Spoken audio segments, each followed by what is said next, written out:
I figure that now that lockdown's over, it's time to get to know this city. But with so much to do, and as many recommendations as I've got from the locals since I've come here, I've found myself on a bit of a mission to squeeze as much as possible into my free time. So join me as I get to know Denver, Colorado. My name's Nathan, and this is Weekender. I've gotten a lot of recommendations for things to do since I've been out in Denver. Everything from red rocks, the hiking trails. There's really no end to stuff that I've been recommended to do. But at the top of that list, one of the things I have heard the most since I've been out here is where I'm going today. And that would be Bandimere Speedway.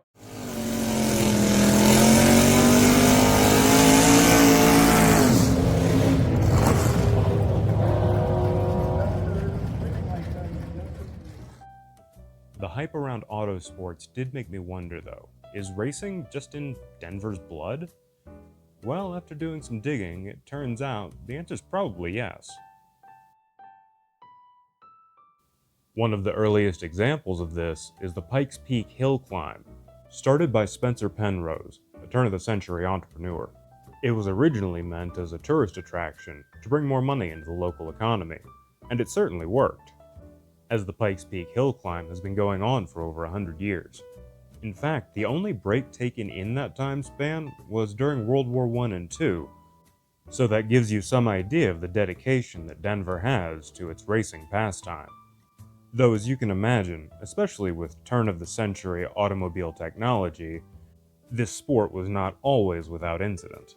That being said, the early 1900s were also a time when, in one instance, two trains were rammed together as a form of spectator sport, a way for people to get out, get together, and see something impressive. So it's not really much of a surprise that, even with the incidents, it did very little to dampen Denver's racing enthusiasm. In this day and age, of course, tracks are much safer for drivers and for spectators, even in the case where you sign a waiver so you can go down trackside to film right up near the action.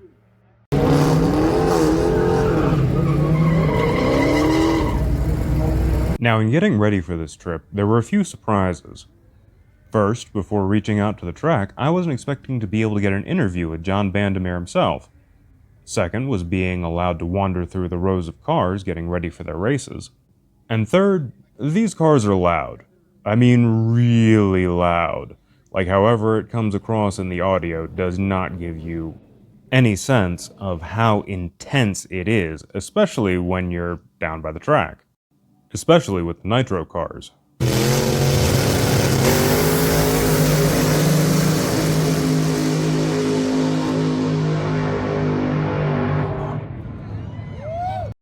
Which, to the surprise of no one but myself at the time, leads to situations like horribly spoiled audio.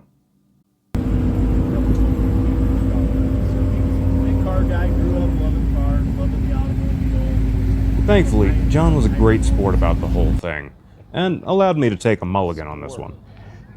There we go. Take two, let's try this again.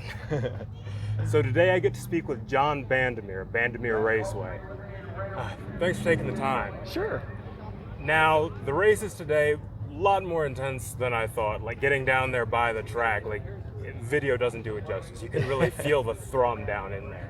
No, you're exactly right. You know, it's very hard to showcase what we do through video. I mean, there's some great angles, but you can't feel it, you can't experience it the same way as you do when it's in real life. No question. Now, you've had Bandimere going for quite a while, and you've managed to keep it. You started from a small family business kind of thing, but from what I've seen, you've managed to keep that small family business kind of feel, even scaling up to something as large as this. You know what? How'd you manage it? Yeah, you know, I mean, that's such a great point. I mean, this is our 64th anniversary, and my grandfather started it. I'm third generation. He started it because he had a love for kids and he had a love for performance and for manufacturing. So he really wanted a place where kids could learn automotive skills and then have a safe place to be able to play with their automobile. So that's really kind of how this got birthed. The family was in the auto parts business for many years, and eventually in the 70s, my father took over the racetrack and left the auto parts business to his brother. And honestly, we needed to do something with it just to pay the property taxes. But ultimately, my father had a goal, and that was is to host an NHRA national event. And of course, today we do just that. So it's grown a lot over the years, but thankful that all of our family is still involved. So with the auto parts store, so you guys have, even before Bandimere Raceway was a thing, you guys have had automotive in your blood for, sounds like forever. We have. My grandfather started Bandimere Auto Parts, which the motto was we specialize in performance. So it was very performance driven, unlike a lot of your kind of bumper to bumper type daily auto parts stores. It was really focused more on the performance side of things, and that's really what he loved. He was the first one to supercharge the small block Chevy, and he built rocker arm clips and a lot of things that he invented to help make jobs easier in the automotive industry, and he loved that. He had a great relationship with the people at Chevrolet in Detroit. He even did a lot of work for the Chrysler Corporation and helping them with some of their prototypes and things like that. So he was very, very active, and this just became another offshoot of that.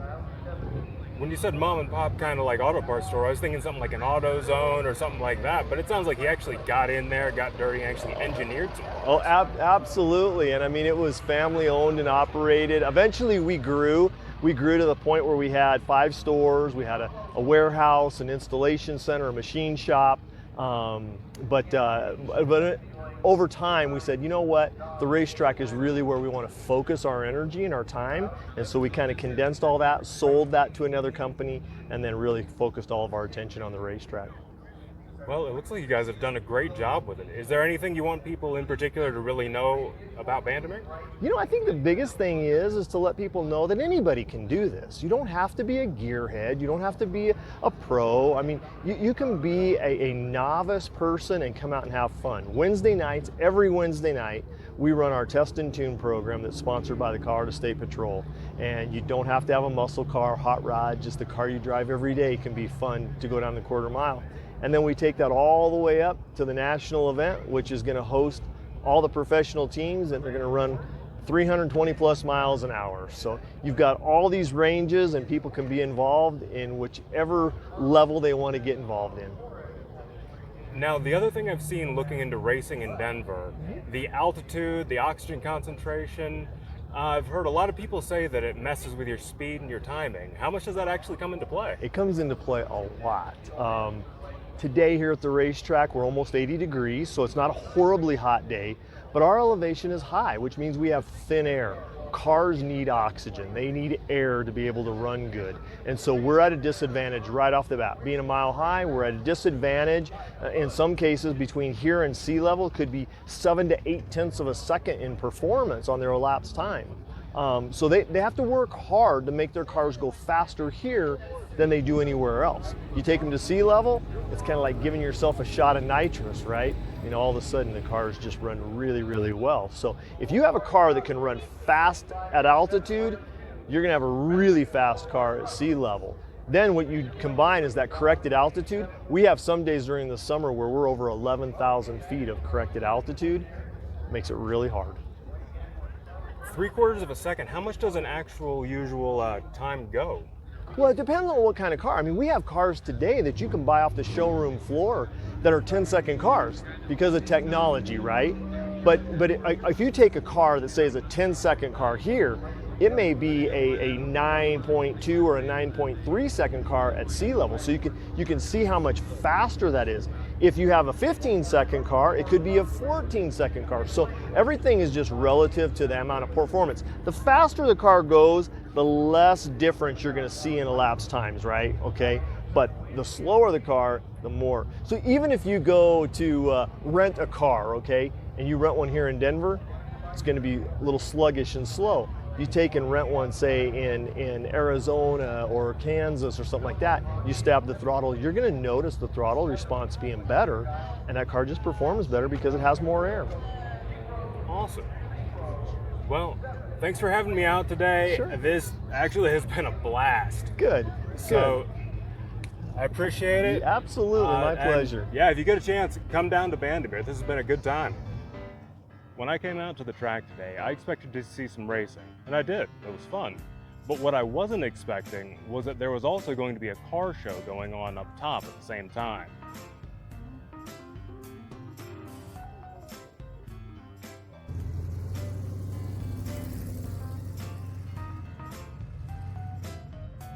Now, automotive has never been my specialty. Most pieces of machinery I can take apart, I can put back together, but for some reason, put me in front of a car and I get stumped. That said, even I could recognize how much effort had gone into the cars around me. The restoration, the modifications, it was really some impressive work. One in particular caught my eye, so before I left, I decided to speak with the owner about it. Alright, so what's your name? Butch?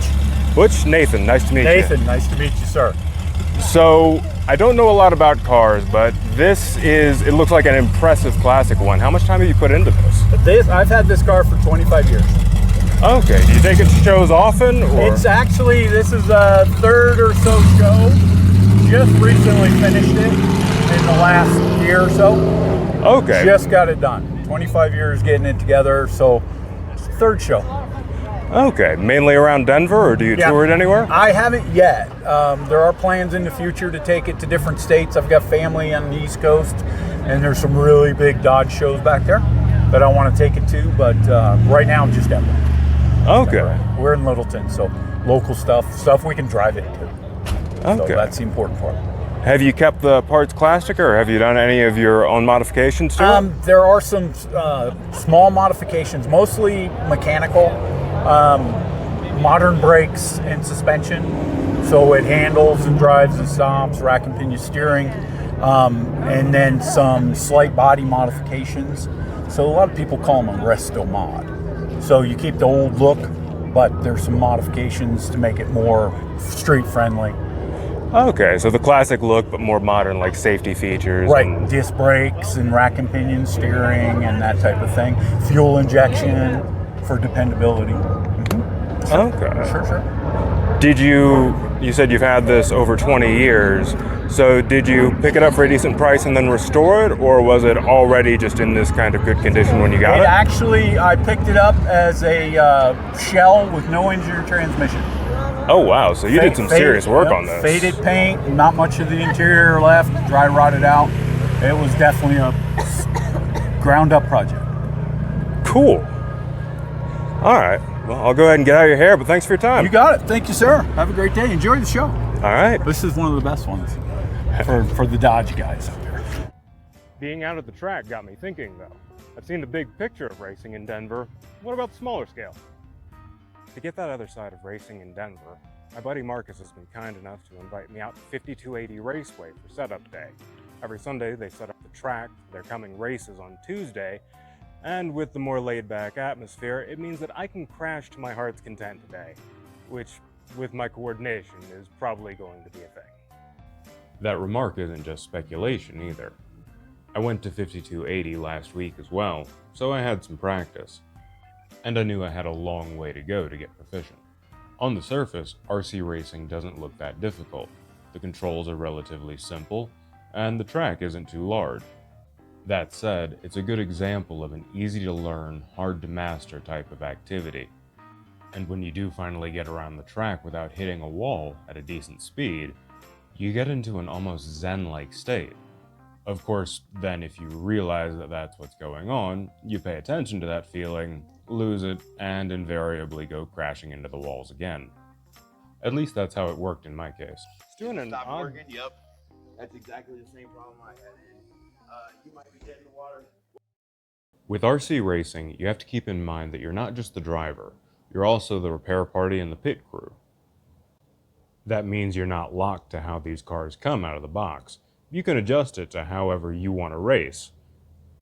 Be that speed, handling, or even size for that matter. Diff case, you're going to want to pull off that bearing as well. Yeah. Yep. Okay, there it is. You might need a follow-up. All right, so this is Marcus. He's the one who went ahead and invited me to come out today. So how long have you been doing Mini Z racing? I've been into Mini Z racing now, off and on for about 2 years. So just kind of depends on my work schedule and stuff, but about 2 years I've been racing these little cars. Like, how many modifications can you make? The sky's the limit. I mean, you can probably replace every single, I correct that. You can definitely replace every single part of the car that you buy. So I kind of did that when I got a box stock vehicle. You know, one of the first things I did was switch out the chassis, and I got a completely different chassis. And yeah, I mean, and then you don't necessarily have to stick with this brand. So this is a Kyosho brand. The other big ones are GL Racing. I think they have a new one called the RTRC. And then I'd have to ask these guys, but I think the newest version is a Reflex, which just got released too. So there's different brands you can buy, and yeah, the sky's the limit on the mods. With Sunday coming to an end, I have to start getting ready for another work week. Before I go though, special thank you to John Bandimere of Bandimere Raceway, as well as Marcus and the guys from 5280 for having me out. This has been Nathan with Weekenders. Thank you for watching.